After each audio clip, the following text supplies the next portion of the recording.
Hello, wonderful listeners. Welcome back to Voices of Change. Today, we're privileged to have Kati Nembe Katonda, CAFOD's Democratic Republic of Congo's Deputy Country Representative. Hi, Kati. How are you? Good, Celeste. How are you doing? I'm very well, thank you. Oh, we're so happy to have you on our podcast today. I'm happy to be here today too. Thank you very much for the opportunity. Anytime, anytime. So, as you probably know, we always get started with a few warm-up questions, like a quickfire round, to get to know you a bit better. Yes. Cool. So my first question to you then, Kati, is who is a saint that inspires you and why? The sense that inspires me most, I have to start by saying that, first of all, I am a Christian, a believer. And with that, that says it all. So when you read the scripture, Jesus himself set the example for us to be servant, to serve others. So if I go in the Bible, for instance, I'm very much inspired by Paul's work because he really got he was so much into serving as he served the Christ.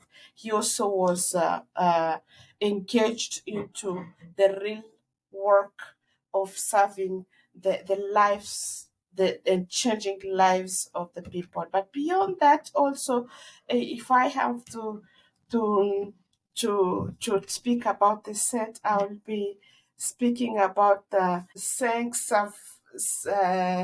Xavier, who is also another saint. He spoke about being actors of peace wherever we are. So the world is so full of insecurity, is full of crisis, and we all have to contribute to the element of peace wherever we are, starting from our family, going to our workplace, going to the community we live in, to be agent of peace, to be able to live in a better world. Thank you for sharing that with us. And I think that was just so beautiful, just there, what you were just saying there. So my next question for you for the quickfire round is if you could eat only one food for the rest of your life, what would it be? Oh, I'll eat beans. I love beans. Oh, okay. I Any love. particular thing? I can eat beans in the morning and in the evening. And since my childhood, I always liked beans. I eat beans with ugali. I eat beans with rice. I eat beans itself. And yeah, I enjoy it. However it's cooked, boiled or fried or I don't know. It just has to be cooked in whatever way.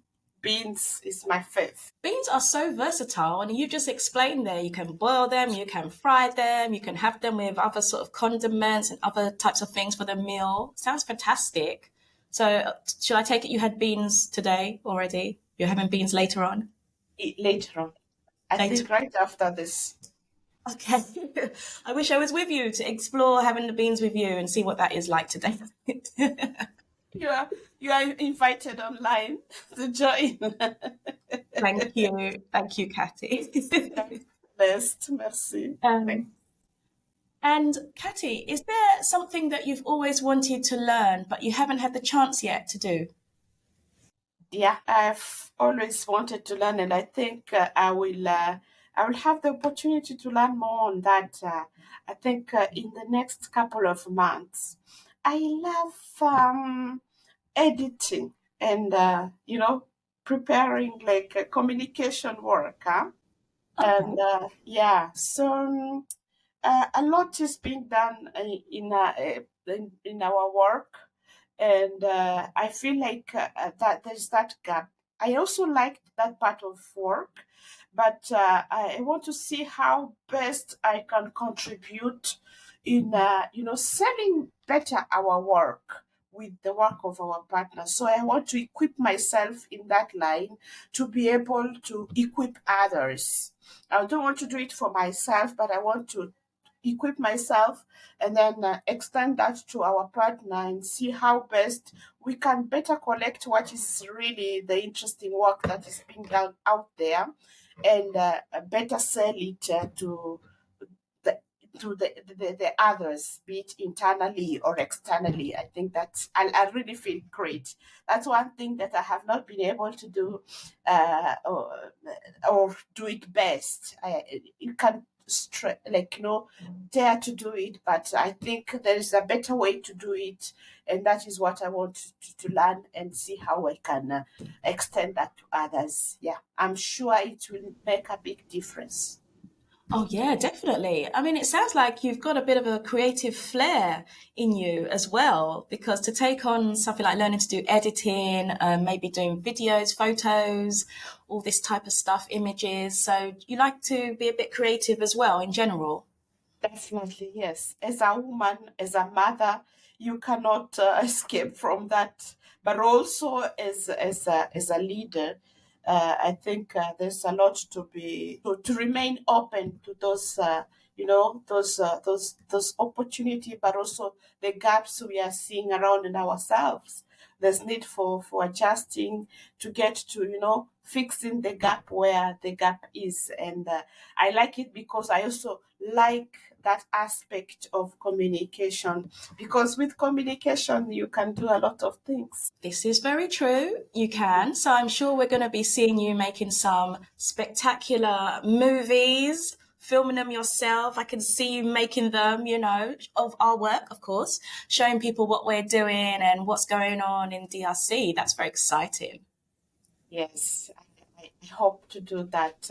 And I want to bring others on the Yes. camera, right? Not just about me. That is the intention, because Yeah. our partner, our people, our volunteer, the people that we work with, the people that we live with, have a lot to talk about what is happening around and about ourselves.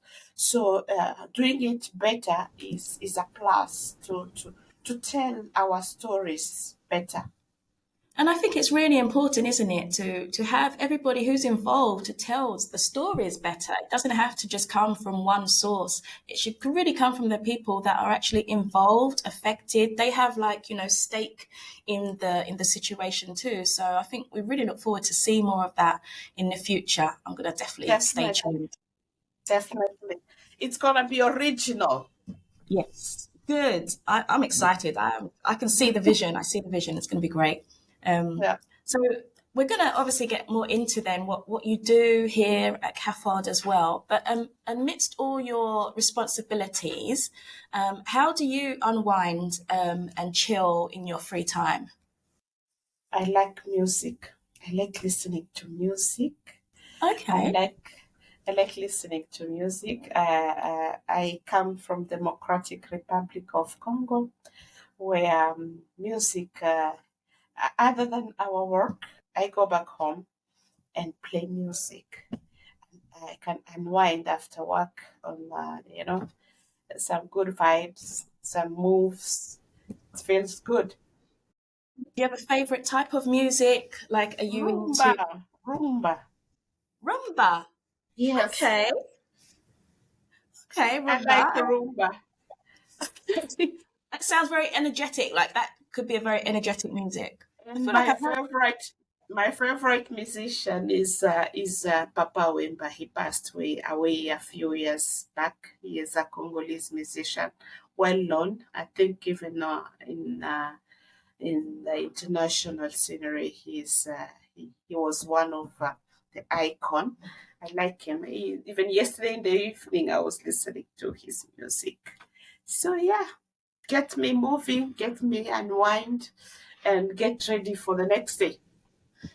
That's the power of music, isn't it? It's so beautiful that it can do that. It can Yeah, just lift your spirits, get you ready, get you hyped up. It's amazing, isn't it? Oh, fantastic. yeah. As you were just saying, you are from Democratic Republic of Congo. You live in Goma. Could you just tell me a little bit more about what's it like to live there, and what do you like the most about living in Goma? The resilience. Goma is a town that is full of a lot of challenges. On the other side of the town, there is this huge volcano threat that is a permanent threat. And on the other side, it is the lake that is, also packed with a lot of gas. And the town of Goma is just in between. And like for a time like now, we're talking about Ruchuru, the town, the territory of Ruchuru and Masisi that is under crisis. But you can still see in the people of Goma a lot of strength to strive, a lot of resilience, daring to, keep moving. You can tell that people are working hard to make sure that at least the minimum is met. And that is what I like with Goma. After the volcano eruption, for instance, in the past volcano eruption in 2021, a few days, 3-4 days, people were back in the towns of Goma. And, everybody, if not everybody, at least majority of people were like, how do we start again? How do we restart again? For those who were directly affected or indirectly affected, but also for those who are living even in the camp, you can tell that people are striving, by looking for ways and means to ensure the minimum. It is not easy, but you can tell that people are so very hardworking. Nobody wants to stay idle and start and continue complaining. And everybody in their capacity. I know there's a lot of poverty that is around this place as well, but even in the midst of that, women, you can see young people looking for ways and means and opportunity, and when they fall on a particular opportunity, they want to take it really and seize it and make the difference out of it. You can see a woman, a mother of 10 children, selling tomato and strongly believe that if I sell this tomato, the benefit that I will make out of this, I will buy flour and vegetable for my children at the end of the day and put food on the table for my kids. It's about that. We may have new listeners who don't quite know exactly all of the problems that families are facing in DRC, and they might be new to that situation, and you just explained there, imagine living between the volcano that erupted in 2021, and then you've got the lake, as you were mentioning, the gases and that whole situation. There's been more that's happened in DRC for a number of years. Would you be able to just tell us a little bit more about that and how families are facing these problems? You spoke about a lady who would be going out to sell, tomatoes to feed the family because nobody wants to stay around doing nothing. Everyone's proactive. Everyone wants to help themselves. But it'd be really interesting if you could share a little bit more about the history of what's been happening. Sure. Thank you very much for that question. Yeah, the context of DRC is a mixture of a lot of things, and I will not wander around. I'll go straight to what Goma is as a town. I will not go elsewhere because it's a lot of things, and adding that on top of that, we have experienced as well. We experienced Ebola the other time. We also experienced COVID, and then now Mpox. I will draw back from the past. This is a context where we have experienced war for more than 2-3 decades, and this has called for population displacement. And recently, we have an outstanding threat with the M23 crisis around Goma, coming from Masisi, coming from Ruchuru. We have seen people, thousands of people displaced, leaving their livelihoods. You're talking about a family. And in the African context, a family is not just, a father and a mother and the children. We also have grandparents, that most of us live with. We love our people, we want to move around with people. Some of these have been left behind because they had to walk very long distance to come for their refuge for some so-called safe place in the displaced camp. So many of these families are displaced, thousands of them in different camps around Goma. And this is not just for 1 month. We're talking about some of those that have been there for more than 6 months, for more than 1 year. And there is no, hope that this is going to end tomorrow. And I've mentioned many of these live on agriculture. They have left that behind. They have left their farm. They have left their main source of livelihood. They have left schools where their children were going and have been obliged to be, packed in one small single thing that is maybe 3 square meter, a whole family, living in that thing. It's difficult. That It's sounds really difficult. Really yeah, difficult. it is, Celeste. If you go, and you're not talking about 10 family or 100 family, thousands of them, it's so very hard to see those family, particularly, for instance, with in the rainy season. You can see children shivering, wanting to get, some warm place. But how do you ensure that in that 3 square meter uh, um, uh, temporary shelter? I Yeah. can say it's a temporary shelter that does not, cover all the condition, but What? they have to live in those situations and live there for days, for weeks, Mhm. for months, and make it a house, a home for themselves. Not forgetting that these children have the right to go to school. They no longer go to school. These parents, they were able to pay the school fees for their children when they were back home. But now they cannot, if they cannot afford a meal, how do they get their children to school? It is And so difficult. that goes back to now, it's like tough choices then need to be made. If you can't afford to feed your children, you're gonna prioritize feeding your children than sending them to school at the bottom line. So now it's a tough choice, and it's a terrible choice to have to make, for parents to make. And you were speaking about, the where they live, the temporary housing Sure. conditions that have become like a long-term temporary now. Would you be able to just describe what that looks like? It is many times it's even those that are bigger, like 3 square meters, and it's made of the sacks. Some they can put the stitches or the containers, the sacks. How do you call them? But to be able to protect themselves from the rain as well, so that it doesn't penetrate. Some will also put inside, huge paper bag, so that Mm, it's like act as like a roof or something. the roof.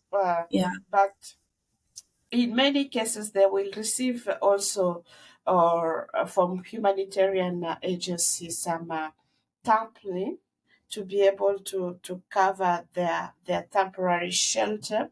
That is what is made for. And the door is just something small. Maybe they just put a paper bag or a huge one that covers the door, and it's just act like a curtain, and they cover it. It's sometimes it's about God also protecting his people. If you were to talk about things like, a flood, that will be the first place to be flooded, because it is open for different type of threats, leave alone the sun. It is very hot inside during the day and very cold at night. When it rains, it's not safe. And Right. sometimes you can find the children, they have been rained on. And in those conditions, also, the children, of course, it's one single space in the camp. They don't have space to play, but also they're not going to school. So they get themselves go on the street with all the protection challenges and threat, are begging for support, begging for 100 franc. Can I give me 100 franc? A lot of them have become street children because of that. Not because they want, but because they have no other alternative. And that is what really moves us. When you see this kind of situation, you cannot keep quiet. You have to get out of your comfort zone and look for ways and means how to support this. We are in touch, we work with our local partner. We have the government that is also within the possible limit, trying to also raise the tone or the voice to say we need support, but in a context of a protracted crisis, a long-term crisis. There is also donor fatigue. There's donor fatigue. People are tired of listening to one and the same thing every day. And priorities also. It is not just about here, it is somewhere else also. We have other places that are in crisis as well. That must be very frustrating, isn't it? Because It, I think it's felt by a lot of different agencies, charities, like donor fatigue. But then at the end of the day, there's still a need that is there that needs to be addressed. And it's just trying to just give that information to people and share, this is what's happening to the children, on the streets. They're having to, to be begging, they need to be in school. And it's like, many people probably don't even know that these things are happening. yeah, yeah. And that is why when we get the opportunity to speak about these things, we really want to call for the attention of our listeners, our people. And that is why we want to take any opportunity to tell the world that things are happening here. There is need. People are suffering, and there is need to, turn this hand of crisis down and get people. It is one thing to give food support to these people living in this camp, but ensuring peace, that they can go back to their home and live normally like they lived before. Be self-reliant, go to their field, be able to carry out their normal activity, feed their family, respond to the basic needs of their family from their original home. That is the key thing.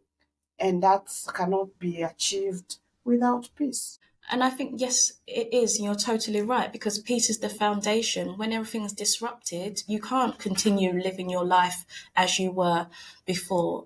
Now you're adapting to a whole new reality, and it's very difficult.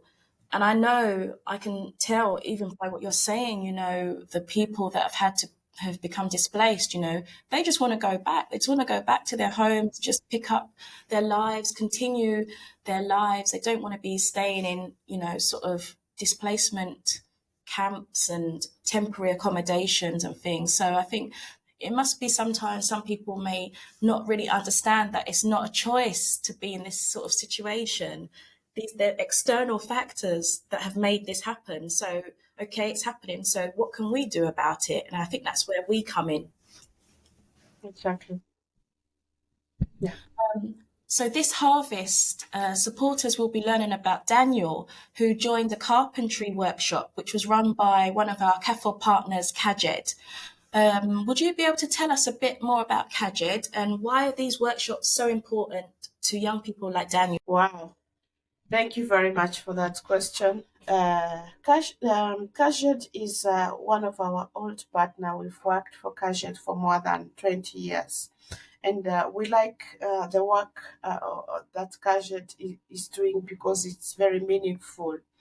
Kajed is particularly focusing on the protection of the youth at risk, including young people like Daniel, giving them the opportunity, giving them the alternative to do, to be productive, to recuperate what they have in a certain time lost.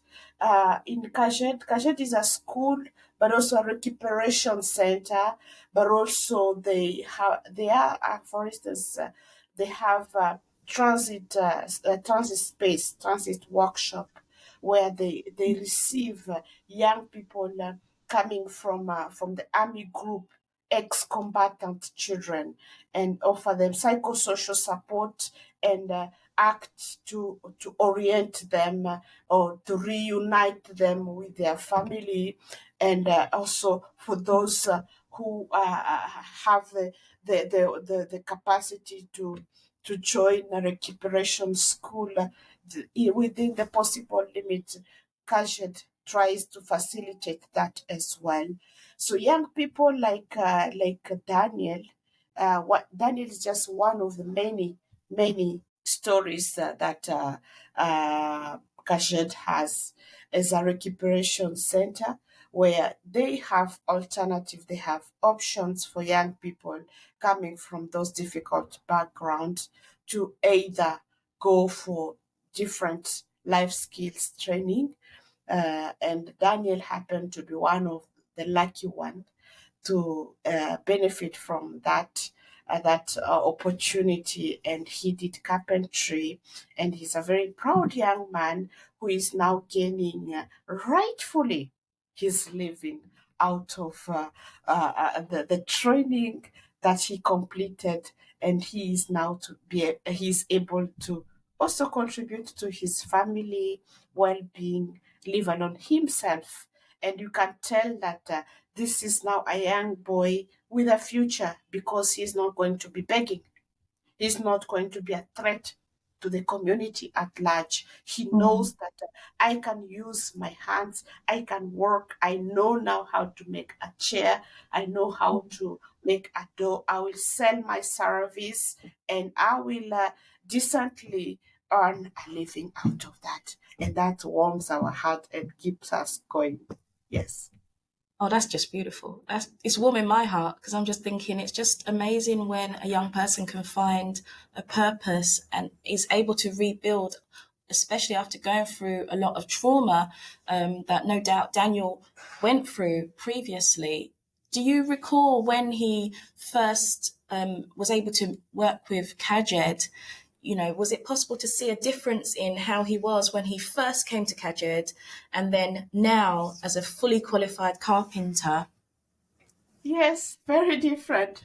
When he came to Kajet, he was a very, you know, timid, uh, uncertain, whether it was going to work or not sure of himself, low self esteem, undermining his capacity, and not knowing even what will happen out of this. And you could tell that he was also traumatized because the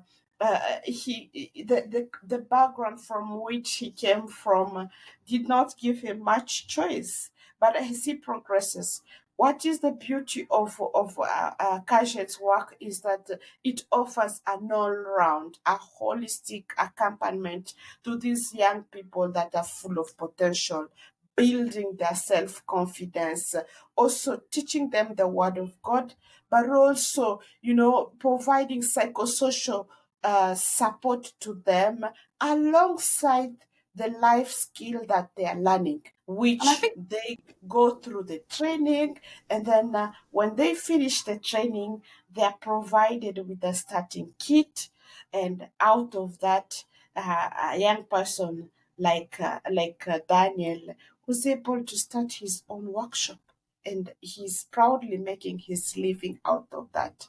We thank our supporters for supporting initiative that help and make a difference in the life of the young people like Daniel. Yeah, and he's a model for others as well.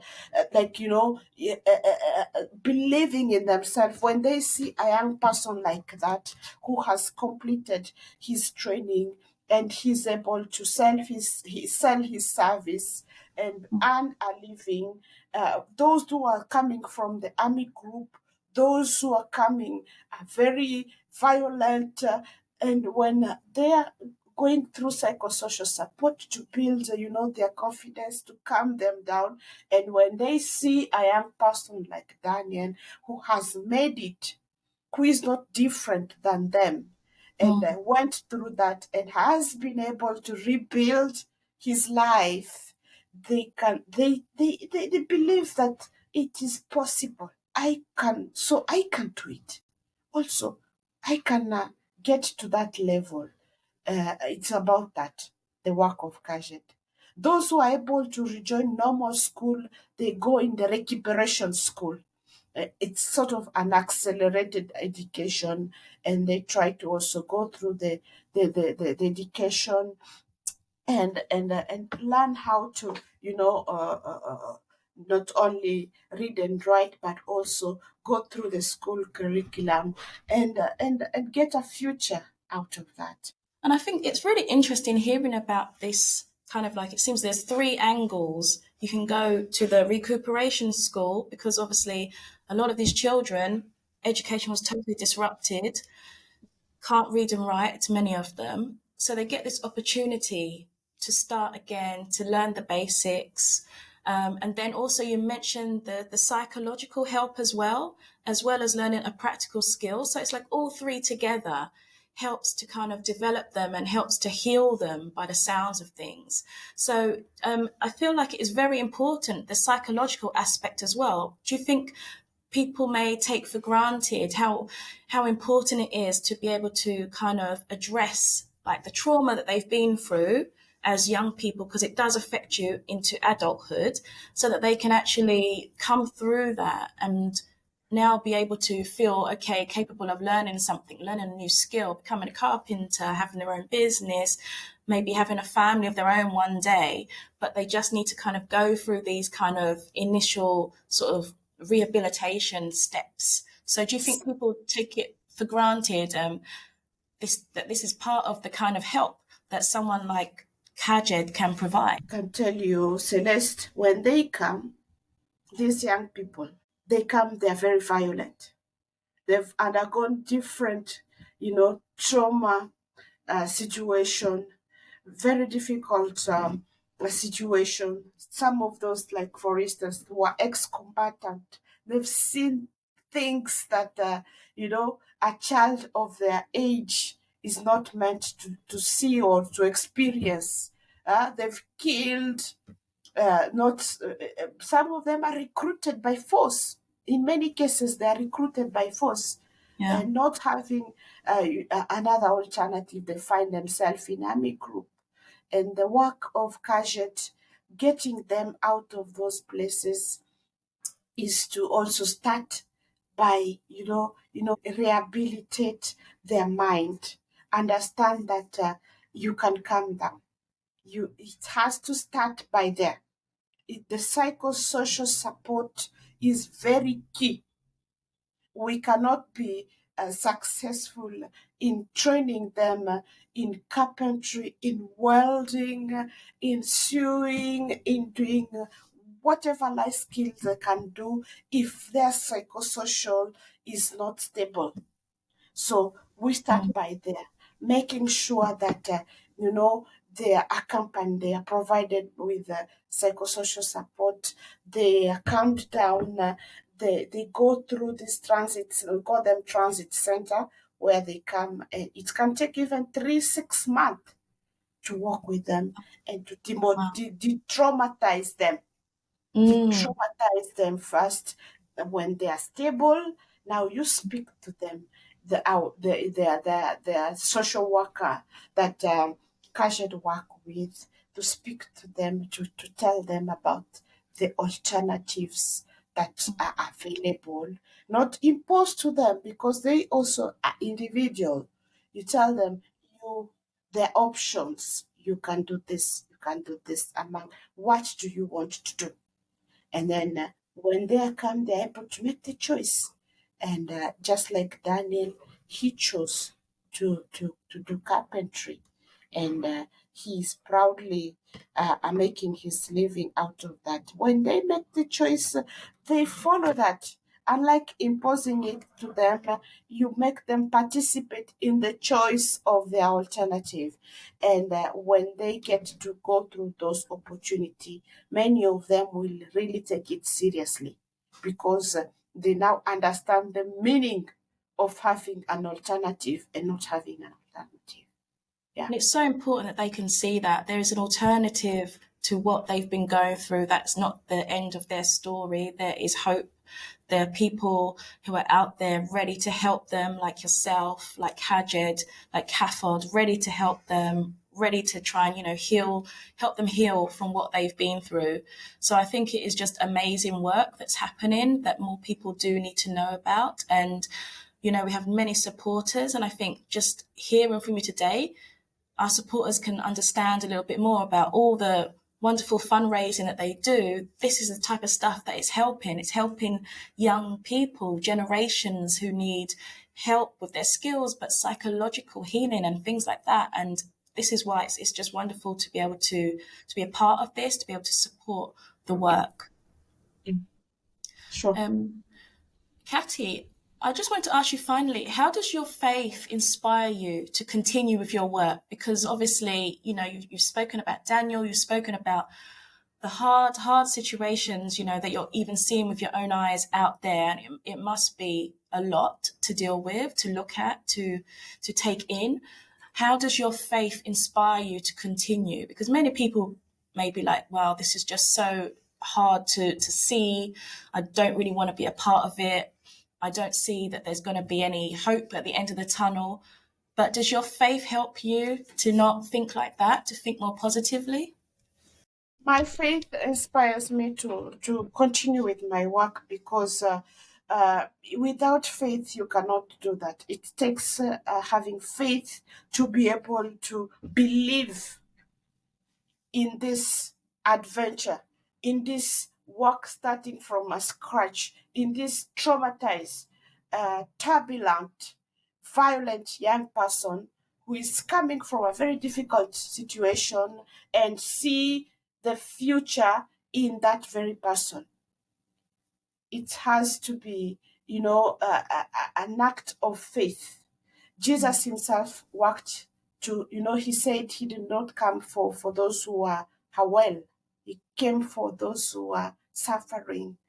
And looking at this situation in those lenses, you can only believe and say that if this is done, whatever time it will take, however much time it will take, it is possible. Through faith, it is possible. The fruit of the Holy Spirit itself, among others, is faith. It's hope.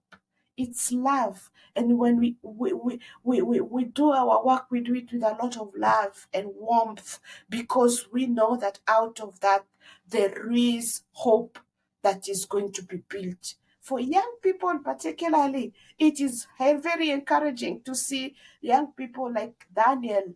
You started with him. He was very desperate, very, violent, very, turbulent, and coming down, calming himself, building his confidence to a better person who is able to decently earn a living.